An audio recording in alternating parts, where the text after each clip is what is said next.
बादल से घिरा हुआ आसमान, उस पर चमकते सूर्य कितना खूबसूरत लग रहा है। देखते ही मन भाव विभोर हो जाता है। सूर्य कभी छुपते बादल पर, फिर कभी आकर चुपके से देखते हरियाली को। पंछी उड़ते हुए कलरव करती है, डर जाती है कहीं मेघ ना गरज उठे और यह बादल बूंदों से परिणित होकर बरस ना जाए। बादल बरसेगी, सारा पेड़ पौधे भीग कर सुनहरा हो जाएंगे, खिल उठेंगे, हरियाली भी भरपूर आएगी। पर उन पंछियों का क्या जो पेड़ पर बसेरा बसते हैं, घोंसला बनाते हैं, अपने बच्चों को वहीं बड़ा करते हैं। वह घोंसला भीग जाएगा, इसीलिए डरते हुए वह आर्तनाद करते हैं। आसमान पर देखकर सूर्य से मिन्नतें करते हैं।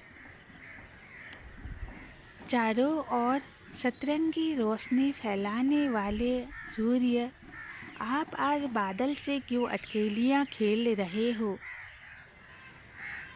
हम डर रहे हैं कहीं बारिश ना हो, किसानों की फसल कहीं बिगड़ ना जाए। बड़ी मेहनत से उन्होंने फसल उगाया है अपने खेतों में।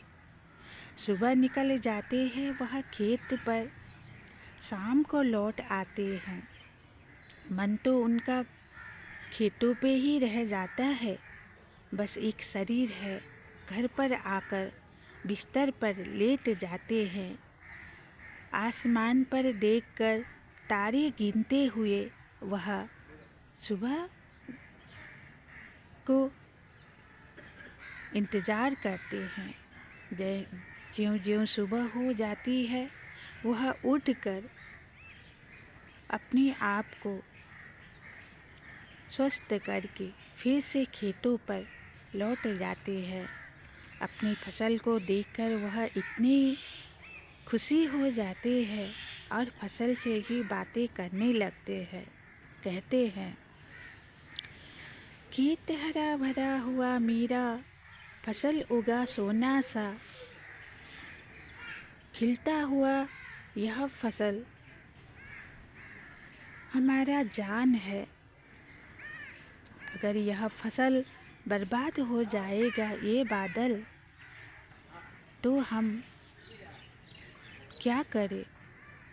सारा शक्ति लगाकर हमने इस खेत में फसल उगाया है, तुम क्यों हमारी फसल को बर्बाद करने पर उतार हो? हे सूर्य देव, जब हम खेतों पे काम किया करते थे, आपने इतना गर्मी बरसाया, शरीर से पसीना छुटा दिया। अब आज फसल पक रहा है, क्यों आप इन बादलों से अटखेलियाँ खेल रहे हो? उड़ती हुई पंछी भी कहती है, ये बादल तू क्यों बरसना चाहता है? ये ठंडी का मौसम है, हम कहाँ जाएंगे? जिस पेड़ पर हमारा बसेरा होता है, उसी पेड़ को तुम भिगोने चले। सही बात है दोस्तों, जब ठंडी का मौसम आता है, हम तो बड़े आराम से रहते हैं, आग जलाते हैं, आग सेकते हैं, गर्मा गर्म चाय पकौड़े खाकर आनंद लेते हैं।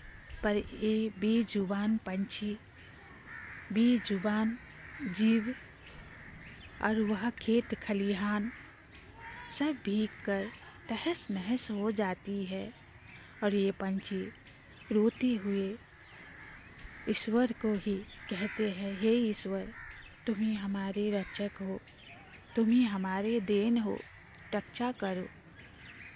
तभी तो कहते हैं ना, मेरा दर्द कहते हुए इंसान रोते हैं। इतना बड़ा संसार जो ईश्वर ने दिया है, फिर भी कहते हैं मेरा कुछ नहीं।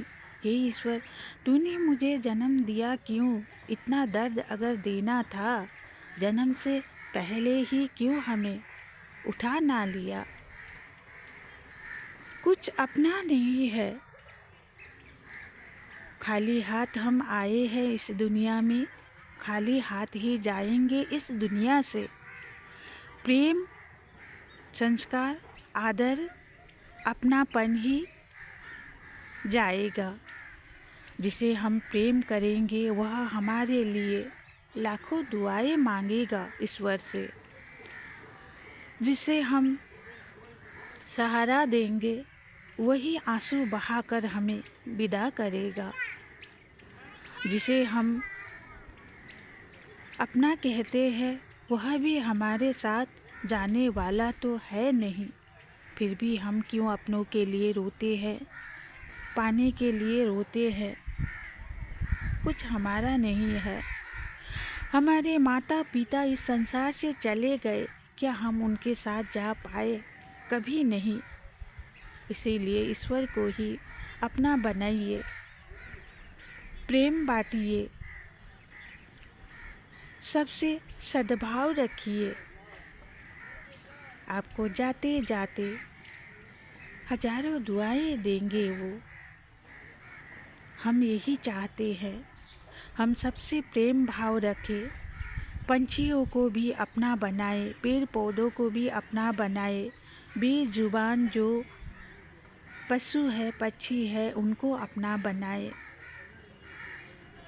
यही कहते हुए दोस्तों आप सभी से मैं इतना ही निवेदन करूँगी।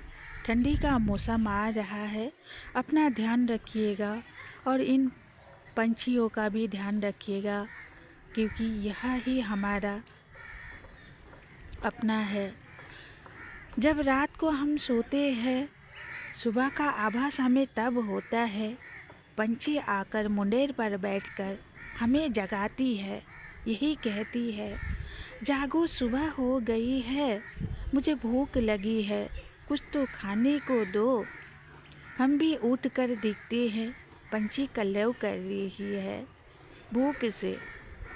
हम इंसान रात को उठकर पानी पिया करते हैं, भूख लगने पर खाना भी खा लेते हैं, पर यह पंछी रात को एक ही डाल पर बसेरा बसती है, रात गुजार देती है और सुबह होते ही मुंडेर पर आकर वह सबको जगाती है।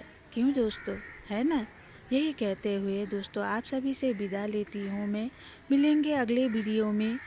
अगर मैंने कुछ गलत कहा तो इसके लिए मैं माफ़ी चाहती हूँ। कहते हुए आप सभी को जय श्री कृष्णा।